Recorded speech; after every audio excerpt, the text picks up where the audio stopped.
नाम के भगवान हते। ऐसे ठाकुर जी के दशावतारों की अलग अलग कथा यशोदा मैया सुनाती हैं और ठाकुर जी बड़े प्रेम में उन्मत्त होकर के मैया से कथा सुनते हैं। और जहां ठाकुर जी सो जाते हैं अगले दिन फिर मैया से कहें मैया बा के बाद का भयो, बा के बाद बता। ऐसे ठाकुर जी की मधुर लीला चल रही है और यशोदा मैया आनंद से ठाकुर जी को सब भाव करा रही हैं। आहा कि वत्सान मुंचन क्वचिद समय क्रोश संजात हासः स्तेयं स्वादद्दधिपयः कल्पितैस्तेय योगैः मरकान् भोक्षन् विभजति सचेन्नात्रिभाण्डं भिनत्ति द्रव्यालाभे सग्रह कुपितो यात्युपक्रोशतो कान। बहुत सावधानी से सुनो, ठाकुर जी की लीला सुना रहे हैं। भगवान कैसे हैं?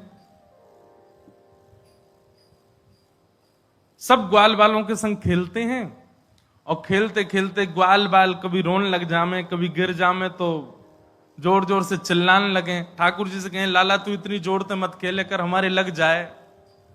ठाकुर जी बोले अब खेल में ये देखूंगा कि जोर से खेलूं आराम से खेलूं। और भैया हम सबरे गोकुल में रहे, गोकुल में असंख्य गैया हैं, गैयान को दूध पी पी करके हम सबरे बढ़िया आनंद में भरेंगे, तुम सब दूध ना पियो करो। सब ग्वाल बाल बोले लाला तू तो राजा को छोड़ा है, तेरे काजे तो सब दूध की व्यवस्था है, हम तो छोटे मोटे ग्वाला हैं, हमें तो अपनो सबरो गौरस मथुरा भेजनो पड़े और मथुरा भेजवे के कारण हम लोगन को पीवे को नहीं मिले।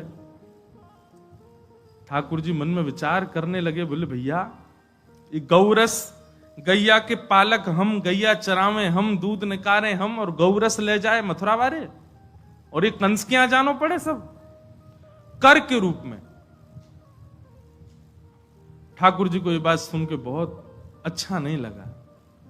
भगवान ने तुरंत कहा कि भाई अभी तो हम बालक हैं, अभी हम समझाएंगे तो कोई हमारी बात मानेगा नहीं, या सो बढ़िया एक काम करो चोरी करो। ग्वाल बालन से बोले अब घर घर जाकर के चोरी करेंगे। ग्वाल बाल सब बोले बोले लाला तू जो कहोगे सो करेंगे, चोरी करवे की बात मत करे बस। और क्यों चोरी क्यों ना करोगे? बोले हमारी मैया के चोरी करवे तो ब्याह ना होवे। ठाकुर जी बोले शरीर तुम पे बनना है रहे हो, पतरे दुबरे पतर पूछरा से है गए हो। हमारी ब्रज भाषा में पतरे दुबरे को क्या बोलते हैं? पतर पूछरा। क्या बोले? पतर पूछरा। हमारे यहां मोटों का सम्मान है, पतलों की बड़ी निंदा है क्योंकि लाल जी भी तो हमारे गोल मटोल हैं धाम धुल्ला से। तो ठाकुर जी बेचारे पतरे दुबरे जितने इनके तन सुखा, नाम उनके नाम कुछ और हैं पर ठाकुर जी ने उनके नाम अपने आप धर दिए। तन सुखा, वो तंत सुख हो गए हो पतरो सो तन सुखा। और एक है वो रोतो ही रेवा को नाम रख दियो मन सुखा।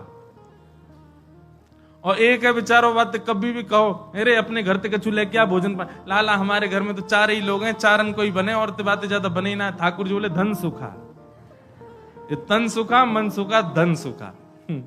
मधुमंगल श्री दामा, ठाकुर जी के खूब सारे सखा हैं, सब अपने आप नामकरण कर दिए ठाकुर जी ने। ठाकुर जी बोले चोरी करेंगे। ग्वाल बाल बोले लाला जो कहो सब करेंगे, चोरी नहीं करेंगे। ठाकुर जी बोले चोरी ना करोगे बोले ना करेंगे, बोले ना करोगे बोले ना करेंगे। वो ठीक है, कल ते तुम सबरे अकेले खेलो, हम और दाऊ दादा अकेले खेलेंगे, आवे की जरूरत नहीं यहां पे।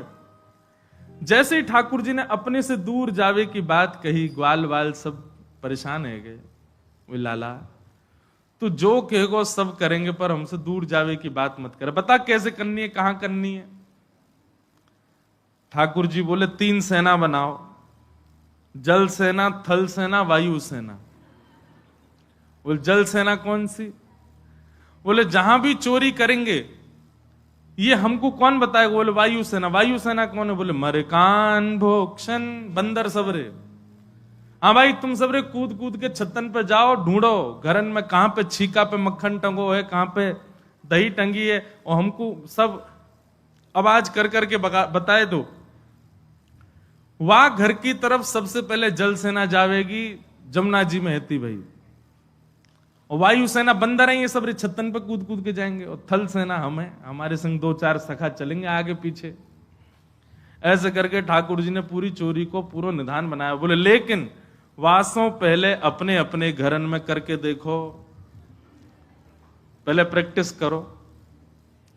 ठाकुर जी बोले कल मैं पहले अपने घर में चोरी करके तो देखूं कैसे होवे, फिर दूसरे के घर में जाएंगे।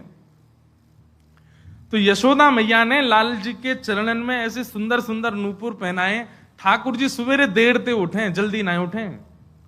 नंद बाबा उठ जाएंगे भोर में, बलराम जी उठ जाएंगे भोर में, यशोदा में ये सब उठ जाए, लाला उठ पड़े हुए पीरी चदरिया ओढ़े लेटे ही रहेंगे। कब तक? बोले सूर्य उदय जब तक नहीं है जाए। कभी कभी मन में भाव आवे कि भागवत जी में भी वर्णन है कि ठाकुर जी ब्रह्म मुहूर्त में उठ जाते हैं, सुबह 4-4:30 बजे उठ जाते हैं ठाकुर जी। नित्य क्रम है ठाकुर जी का, जब द्वारिका में रहे तब। तो ठाकुर जी ने मन में विचार किया होगा, भैया इतनी जल्दी जल्दी उठ उठ के नींद बहुत अधूरी रह गई। सो कृष्ण लीला 11 वर्ष 56 दिन ठाकुर जी खूब सोए, आनंद में खूब देर देर तक उठते। वही के कारण बिहारी जी में आज भी मैया वहीं बैठ जाओ, ऐसे छलांग कूद के मत आओ, वहीं विराज जाओ। हाँ, बहुत ध्यान से सुनो। हमारे बिहारी जी में आज भी ठाकुर जी आराम से ही उठे। अब जो देखो, वृंदावन के हर मंदिर में एक एक भाव कृष्ण लीला का है। जैसे हमारे श्री राधा रमण लाल जी में, वहां शाम को ठाकुर जी की गौधूली का भाव बहुत प्रसिद्ध है। ठाकुर जी की शाम को जब औलाई होती है, आरती होती है, उसमें ठाकुर जी के ये भाव रखा जाता है, गैया चरा के आए हैं तो हाथन पे, पाम पे और गालन पे एक वस्त्र को नेक गीलो करके या वहां में इत्र लगा के ठाकुर जी के हाथ पाम पहुंचे जाएं। पुजारी जी पहुंचेंगे, गोस्वामी जी। क्यों? बोले लाला गैया चरा के आयो, सो धूल मिट्टी में है गयो। तम गोरजच्छुरित कुंतल बद्धवरह वन्य प्रसून रुचिरे छड़ चारुहासम। इसलिए श्री राधारमण जी एक छड़ी भी रखते हैं अपने हाथ में। वहां गौधूली का भाव प्रधान है। भाव तो बहुत सारे हैं, पर एक यह भाव। और हमारे बिहारी जी में ठाकुर जी के उत्थापन में कृष्ण लीला का भाव है। बोले लाला देर से उठेगा क्यों? वो लाला है छोटो सो, इतनी जल्दी थोड़ी उठेगा। 8 बजे उठते हैं सुबह, सब जगह मंगला बेला सब हो जाती है, दर्शनार्थी दर्शन कर करा के बाल भोग कर लेते हैं, तब बिहारी जी उठते हैं हमारे। साल में एक बार मंगला होती है बस, 2 बजे रात्रि में। कब? जन्माष्टमी पर। नहीं तो बिहारी जी आराम से उठेंगे, कोई जल्दी नहीं।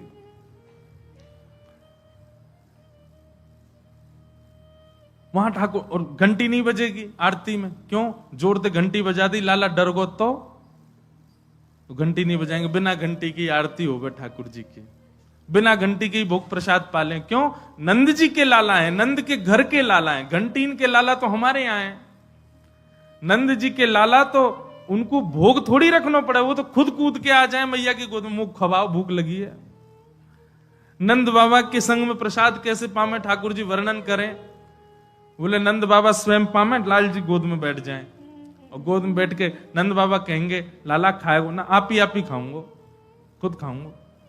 और फिर अपने आप सब सामग्री लेंगे, कछु यहां गेर दें, कछु। नंद बाबा 3 बार नहामे दिन में। क्यों? वो 2 बार तो लाला ही बिगाड़ दे पूरा, खीर फैला दे, सब्जी फैला दे, कड़ी लगा दे डाड़ी पे।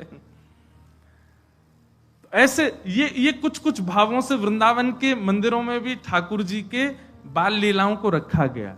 वैसे तो बालक ही हैं सब वृंदावन के भाव में, पर कहीं निकुंज की उपासना है ना, निकुंज के ठाकुर जी तो कुमार अवस्था के हैं।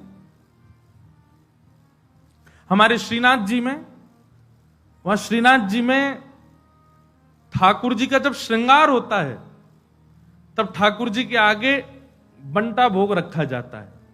बहुत ध्यान से सुनना। बंटा भोग में प्रधान रूप से बहुत सारी चीज होती है, उसमें मिश्री होती है। वो मिश्री कैसी? हमारी आपकी जैसी हम खाते वैसी नहीं, मिश्री होगी गेंद जैसी बिल्कुल। वो बनाई जाती है स्पेशल नाथ द्वारा में, बोले काय को? बोले लाला अबई जो सेवा है रही है, ये 3.5-4 वर्ष के ठाकुर जी हैं, 2-4 ही दांत निकले हैं, मसूड़े इनमें खुजली हो गए ठाकुर जी के, सो क्या करें? बोले मिश्री ऐसी है, वहां को लेके खुजा लें अपने यहां पे। और श्रृंगार के समय भोग क्यों रखा जाता है? बोले कि लाला माने ना है, यशोदा मैया श्रृंगार करें, कभी इतकू भाग जाए कभी उतकू भाग जाए, तो मैया सामने लाके सुंदर सुंदर आकृति की मिश्री बनाती है मैया। कोई गैया जैसी मिश्री, कोई सितारे जैसी मिश्री, कोई चंद्रमा जैसी मिश्री, कोई तोता जैसी मिश्री। क्यों? लाला को खिलौना बन जाए और पेट भी भर जाए। और यही में व्यस्त रहे, सो मैया जल्दी जल्दी श्रृंगार कर दे लाला को। हमने कथाओं में बताया, कभी आपके ठाकुर जी यदि श्रृंगार बहुत ज्यादा गेड़ते हों, तुरंत सामने भोग पधरा करके फिर श्रृंगार करो, नहीं गेरेंगे, पक्का है। और तब भी गेड़ दें तो समझ जाइयो आप ते नाराज हैं, कोई और मांग कर रहे हैं, वो मांग पूरी करो। और जिनके ठाकुर जी श्रृंगार नहीं गे रहे हैं, जिनके ठाकुर जी कछु हरकतें ही नहीं कर रहे हैं, सोचो ठाकुर जी बहुत ही ज्यादा नाराज हैं। हरकत कर रहे हैं तो इतना मान लो कि हाँ कम से कम चाह तो रहे कि हम सुधार करें। कभी श्रृंगार नहीं गिरते, कभी उछलते नहीं, कभी कूदते नहीं अपने सिंहासन से, कभी हाथ से फिसलते नहीं, समझो लाल जी बहुत ज्यादा ही नाराज है, बड़े व्यवस्थित रहते हैं। तो लाल जी के चरणों में यशोदा मैया ने छोटे छोटे नूपुर पहनाए हैं। क्यों? क्योंकि सुबह तो मैया तो चली जाए अपने कार्यान में, अब बार बार आवे बेचारी मैया, आके देखे लाला उठो कि नहीं उठो, उठो कि नहीं उठो। मैया को लगे मेरे कामन में बड़ो व्यवधान हो, ऐसा कहा करूं मुझको पता चल जाया करे कब उठो। सो ठाकुर जी के पैरन में ऐसी पायल पहनाई मैया ने, जैसे ही ठाकुर जी उठे सोई नूपुर की आवाज आ जाए, मैया दौड़ के आवे तुरंत लाला के पास। आज ठाकुर जी सुबह उठे और पहले ही अपने पावन ने देखने लगे, बोले नूपुर बजे और मैया आई। सो कहा करें, तो दोनों हाथन से अपनो पाम पकड़ करके ठाकुर जी बिस्तर से उतर रहे हैं और नूपुरन को पकड़ करके ठाकुर जी ऐसे ही चल रहे हैं जैसे कोई जीव चले ना, दोनों हाथ दोनों पैरन से, ऐसे ही ठाकुर जी ने दोनों हाथन से अपने पाम पकड़ लिए और पामन के नूपुरन को दबा करके कि स्वर नहीं निकले। इधर देखो सब लोग, और ठाकुर जी ऐसे ही चलते हुए जा रहे हैं। धीमे धीमे चलते कहां जा रहे हैं? जहां गौरस रखा है, दूध घी दही मक्खन आदि सब भंडार रखा है, वहीं पहुंच गए ठाकुर जी। और जैसे ही पहुंचे, पहुंच करके भगवान ने कि वाह भैया आज चलो प्रैक्टिस करें चोरी कैसे करी जाए। पहलो पड़ाव तो पूरा हो गया, ठाकुर जी पहुंच गए और वहां पहुंच करके गौरस मटका खोल करके प्रेम सोवामे से मक्खन घी आदि निकाल करके पान लगे। और जैसे ही ठाकुर जी ने पानो प्रारंभ कियो, इतने में यशोदा मैया को नियम है कि देर में जाके देखें कि लाला उठो कि नहीं। यशोदा मैया दौड़ करके गई, जाके देखो लाला उठो कि नहीं। देखी तो महाराज मां तो बिस्तर पे लाल जी है ही नहीं। अब तो मैया घबरा गई, लाला कहां चलोगे? नूपुरन की आवाज नहीं आई मुंह को। मैया जैसी नेक दूर गई, गौरस भंडार में एक बार झांक करके देखो तो महाराज भीतर लाल जी तो प्रेम सो एक मटका में से बढ़िया मक्खन निकार करके प्रेम से पा रहे हैं, भोग लगा रहे हैं। यशोदा मैया पीछे खड़े खड़े देख रही है और अचानक से बोली लाला। अब जैसे ही मैया की आवाज सुनी ठाकुर जी घबरा गए, मटका फटका तो सब इधर उधर रह गए। हाँ मैया, कहा कर रो है? कछु ना मैया। बोले मैंने तेरी बात सुनी। ठाकुर जी अपने प्रतिबिंब से, हाँ ये तो लीला बताई नहीं, प्रतिबिंब से बात कर रहे हैं भीतर ही। खम्भ में लगी मणि में ठाकुर जी अपने रूप को देख रहे हैं और माखन खाते खाते जैसे ही अपना प्रतिबिंब देखो, अपने प्रतिबिंब को देखो, अच्छा तू भी आयो चोरी करवे। ठाकुर जी को लगी ये भी कोई ग्वाला है, चोरी आज सब चोरी कर रहे हैं अपने अपने घर में, तुझे भी आयो है। दारी के चुपचाप खाए लियो, कहीं मैया को अगर पता चल गई ना बहुत मारेगी। और सुन, नेक अपनी मटकी में तो मुंह को खवाई दियो। अब ये वार्ता ठाकुर जी अपने प्रतिबिंब से कर रहे हैं। अब देखो विस्मृति की हद, कितना भूल चुके हैं ठाकुर जी की मैं परब्रह्म हूं। अपने प्रतिबिंब से एक बालक भी अपने प्रतिबिंब, कभी देखा बालक को प्रतिबिंब में देखते हुए? वो अपने आप को देख करके कभी कभी आनंदित हो जाता है। और बालक तो कहा, वृंदावन में जो रहते होंगे उनने कभी देखो, बंदर कभी अपने आप को देखे प्रतिबिंब, तब देखो। बंदर जब अपने आप को देखे प्रतिबिंब मतलब शीशा में, तब देखो। हमारे घर में ऊपर खिड़कियों में शीशे लगे हैं, तो उसमें क्या बाहर से अपना रूप दिखता है। कभी कभी बंदर आते हैं तो अपने आप को देखते हैं और देख करके फिर अपने ऊपर ही घुर्राते हैं, और अपने ऊपर ही घुर्रा करके खुद ही हाथ मारेंगे और फिर दूर जाएंगे, फिर दूर से दौड़ के आएंगे। कई बार तो मूड वूड मार लेते हैं अपने। ऐसे ही ठाकुर जी अपने प्रतिबिंब को पहचान नहीं पा रहे हैं, अपने प्रतिबिंब से ही चर्चा कर रहे हैं।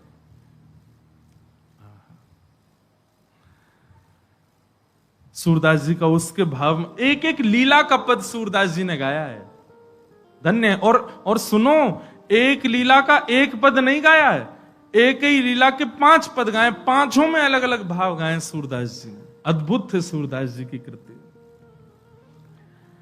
तो ठाकुर जी अपने प्रतिबिंब से बात कर रहे तो बोले चोरी कर ले, नहीं तो मैया बहुत मारेगी, चुपचाप चलो जाइयो। इतने में पीछे मैया आ गई, मैया ने आकर के सुन ली। बोले अच्छा लाला। ठाकुर जी तो घबरा गए। हाँ मैया, कहा करे ये चोरी कर रो? ना मैया चोरी ना कर रो। मैया आई तो फिर क्या कर रो? बोले चोर घुसे आओ घर में, या को भगा रहा हूं मैया। देख सामने अपने प्रतिबिंब को दिखा करके कह रहे मैया देख चोर घुसे आयो है, और देख मैया मेरे जैसो ही मोर पीछ लगा रखो, मेरी जैसी पीताम्बरी पहन रखी है, और मेरो जैसो ही सांवरो है, और मैया जी चोरी कर रो, मैं तो को भगा रहा हूं, भग जा, नहीं तो तारी मैया मारेगी तो है। जैसे ही मैया पीछे आके खड़ी हुई तो वहां भी मैया का प्रतिबिंब दिखने लगो। ठाकुर जी बोले मैया देख या की मैया वो आ गई। मैया ने कान पकड़ करके कही, बोले लाला जे तेरो ही प्रतिबिंब है, जे तेरो ही स्वरूप है, बात बना रहा हो यहां खड़ो खड़ो, जे कोई और नहीं है, जे तू ही है, और यहाँ के पीछे की मैया भी कोई और नहीं, मैं ही हूं। ठाकुर जी तुरंत बोले अच्छा मैया तेने बताई ना, देख कितना मलूक लग रहा हूं मैं तो। मैया मेरा रूप कितना सुंदर। मैया बोली लाला वो सब बात छोड़, तू एक बात बता, तू कर कहा रहा यहाँ पे? चोरी कर रहा हूं? ना मैया चोरी, तेरी सौगन चोरी तो ना करूं मैं। मैया मैं चोरी करूंगा? ऐसी भोरी मेरी मैया, ऐसे संस्कार मेरी मैया ने दी, मैं चोरी करूंगा? ना है मैया मैं चोरी ना कर रहा हूं। तो कहा कर रहा हो जो तेरे हाथन में माखन काई को लगो? ठाकुर जी बोले मैया तेने मेरे हाथ में पद्म राग के अच्छा ठाकुर जी की बाक पटुता बड़ी बढ़िया है, नेक में ही बात बनाते हैं। अच्छा कई लोग कहेंगे कि भगवान झूठ बोल रहे हैं, भगवान जो सत्य स्वरूप है वो झूठ क्यों बोल रहे हैं? ये प्रेम है, ये झूठ नहीं है, ये असत्य नहीं है, ये प्रेम है। और ऐसी प्रेम की चर्चाओं में कितने बालकों से झूठ ही बोला जाता है, बालकों से सत्य कौन बोलता है? रोने लग जाए, अच्छा चल चल चल तुझे शाम को लेके चलेंगे घुमाने, बेचारे को छल बल से झूठ बोल के सुला देते हैं। झूठ तो बोलते ही है वो, क्योंकि प्रेम है वहां पर। ठाकुर जी बोले मैया तेने मेरे हाथ में ऐसे पद्मराग के कंगन पहना रखे, मैं जैसे धूप में जाऊं खेलवे, धूप के किरण परवे से देख मैया मेरे हाथ जल गए कल, तो मेरा एक सखा है मन सुखा, वाने मोसो कही लाला तेरे हाथ जल रहे हैं ना, तो एक काम करियो मक्खन में जाके अपने हाथन को बोर लियो, मक्खन लग जाएगा तेरा हाथ ठीक है जाएगा। मैया मैं तो चिकित्सा कर रहा हूं अपनी। अच्छा चिकित्सा कर रहा हूं? बोले हम बे, और तेरे मुंह पे कहां लग गो ये हाथ जर गए पद्मनाग के कंगन, ते मुंह कैसे जरो तेरो? ये मुंह पे मक्खन काई को लगी है? ठाकुर जी बोले मैया तू बड़ी बोरी है, मैं ऐसे हाथ बोर के खड़ा हुआ, इतने में एक मक्खी आके बैठ गई मेरी नाक पे। अब बाकू मैंने उड़ावे खूब कोशिश करी, नहीं उड़ी, तो अंत में मुंह मुकते हाथ लगाने में पड़ो, सो मुंह पे लग गए। मैया बोली मुंह खोल के दिखाइयो। ठाकुर जी ने मुंह खोलो तो भीतर मक्खन लग गयो। बोले अच्छा हाथ में जलन है गई, नाक पे मक्खी बैठ गई, मुंह के अंदर कहा भयो? अरे मैया तू तो बड़ी भोरी है, हाथन में जलन है रही सो हाथ बोल लिए, नाक पे मक्खी बैठ गई सो मुंह पे हाथ लगा लियो, और मैया इतनी पास जैसी मक्खन आयो मेरे मन में आई, सवेरे सवेरे मेरी मैया उठ के दही मत है वासो मक्खन, इतनी मेहनत करके मैया मक्खन निकारे और मैं वाकू खाऊं भी नहीं, मैं वाकू भूख भी नहीं लगा, सो मैया मैंने नेक तेरो श्रम को मक्खन पा लियो। ठाकुर जी की बात सुनकर के यशोदा मैया तो खूब नाराज भई। मैया बोली लाला तूने बहुत गलत काम किया, चोरी करे तू। मैया नाराज है कि रूठ के बैठ गई। ठाकुर जी बार बार जामे, जहां ठाकुर जी खड़े जाए मैया मुंह फेर खड़ी है जाए, दूसरी तरफ करी तो दूसरी तरफ मुंह फेरे बैठ जाए। ठाकुर जी गोद में चढ़ गए और मैया से कह रहे मैया मेरी बात सुन ले। बोले कहा सौ खाऊं पर घर ना जाऊं मैया, अब ना करूंगो चोरी, पर सांची कह मैया आज ते चोरी बंद, और सौगंध खा के कह रहा हूं मैया अब चोरी ना करूंगा। पर मैया वाके बदले मुंह को कछु चाहिए। बोले कहा चाहिए? पर सांची कह कब लावेगी मुंह को तो दुल्हन गोरी। मैया आज ते चोरी करना बंद, पर वाके बदले मुंह को एक सुंदर सी छोरी ते मेरो ब्याह करा दे। मैया बोली 2.5 बरस को भयो लाला अभी तू। अरे ने बड़ो तो जब मैया तू कब करेगी, बूढ़ो हो जाऊंगा तब करेगी, अब उम्र है गई मैया मेरी, अब मेरा ब्याह करा दे। अच्छा कैसी छोरी चाहिए? ठाकुर जी कह रहे हैं भोरी सी होए सुभग छोटी। मैया इतनी छोटी बहू लिया कि मैं अब गैया चरावे जाऊंगा तो जेब में धर के ले जाया करूं, बहू है, और जब जब मन करे तब वाकू निकार के वास्ते बतियाले करूं। मैया बोली अच्छा छोटी सी होए सुभग छोटी, सुआ सारी नाक आंख मोटी। तोता जैसी नाक हो मैया वाकी, देखो नेक्स्ट से लाल जी की डिमांड सुन लो। तोता जैसी पैनी नाक हो मैया वाकी, और आंख मोटी, छोटी छोटी ने बड़ी बड़ी आंखन वाली चाहिए। छोटी सी होए सुभग भोरी सी होए सुभग छोटी, सुआ सारी नाक आंख मोटी। और मैया कैसी होए?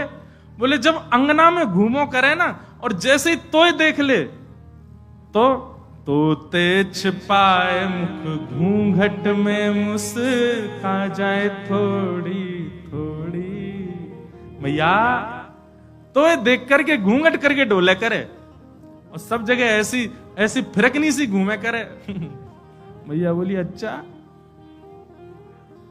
ठीक है लाला तेरो ब्याह करा दूंगी। अब तो मैया ने गलती ते कह दी तेरो ब्याह करा दूंगी। ठाकुर जी तो पीछे ही पड़ गए, बोले मैया अब ही करा,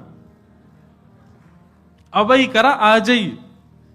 मैया एक बात तो समझाऊं। बोले कहा मैं जब ब्याह करवे जाऊंगा ना, बलदाऊ संग न ले जाऊं। काय को या दाऊ दादा काय को ना लेके जाएगा? अरे मैया मैं सांवरो और जी गोरो, कहीं बहू ने या को मुख देख लियो और बाकी मन में आ गई मैं तो गोरे ते करूंगी ब्याह, और कहीं मेरे गले में बरमाला डलते डलते दाऊ दादा के डाल दी तो मैया मैं तो बहुत रोऊंगा, मैं तो बहुत परेशान होऊंगा। मैया एक बात तो समझाऊं, बलदाऊ संग न ले जाऊं।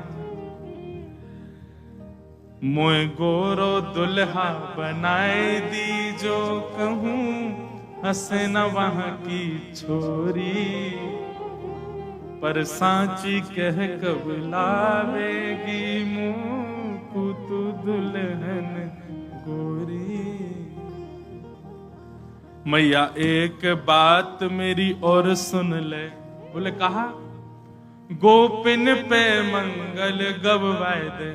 मैया तू तो अभी गोपिन को बुला और बंधन बार बंधवा के मंगल ढोल नगाड़े बजवा दे, अभी मंगल गीत प्रारंभ करवा दे मैया। मेरे हाथ पीरे कर दे, आ जाई अभी काजर बाजर लगा के तैयार कर दे मुकू। बाबा ते कह के मंगवाए दे चढ़वे कु सुंदर घोड़ी। नेक्स्ट से लाल जी की बात सुनकर के यशोदा मैया के नेत्र सजल होते हैं और बार बार अपने हृदय से अंक में भर करके विधाता को कहते हैं, विधाता मेरो लाला सदैव ऐसे राजी रहे, मेरे हृदय से ही लगो रहे, कभी मुझसे दूर नहीं जाए। यशोदा तेरे भाग्य की कही ना जाए। कैसा सौभाग्य है यशोदा मैया को। नंद नंदन श्री कृष्ण अपनी प्रभुता भूल करके यशोदा मैया को सुख प्रदान कर रहे हैं। बंधुओं, सबके प्रेम की स्थिति एक तरफ है, पर यशोदा मैया को जो सुख दिया है ना ठाकुर जी ने, अद्भुत। सेवा में सखी भाव, सहचरी भाव, सखा भाव, सेवक भाव सब अपनी जगह हैं, पर सेवा में यशोदा का भाव। जब आप सेवा में यशोदा भाव रखते हैं ना, तो आपसे अपराध बनेगा ही नहीं, क्योंकि आप एक मातृभाव में सेवा कर रहे हैं ठाकुर जी की। नहीं बन सकता।